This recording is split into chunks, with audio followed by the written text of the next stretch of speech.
Assembly instructions. Find a clean, disinfected environment to work in.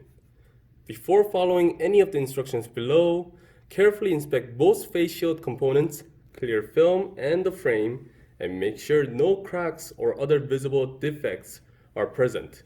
If a defect is observed, do not use the component. Properly dispose it.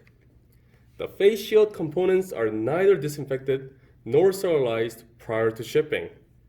Once both components have been disinfected, begin assembling by looping the 3 holes on a clear film over the 3 retaining pins on the flattened frame.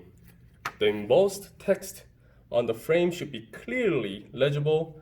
It is easiest to start on the one side, left or right, and work your way to the other side. In order to ease the looping of the last hole over the last retaining pin, the frame can be bent slightly. On the frame, pull the forehead straps together and slot the 2 fastening pins into the 2 keyholes. Tug the forehead straps to make sure the fastening pins are properly seated into the keyholes.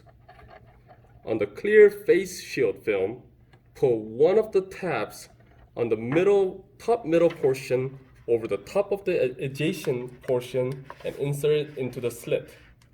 Pull the inserted tab that is now poking out underneath the adjacent portion until it is fully seated and stays in place.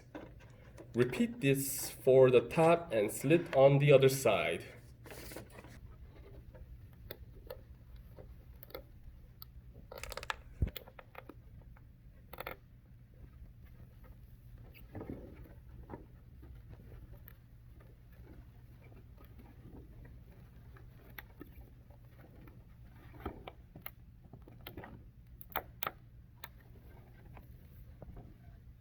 Before fitting the face shield to the user's head, perform one final inspection to ensure no defects or damage is present.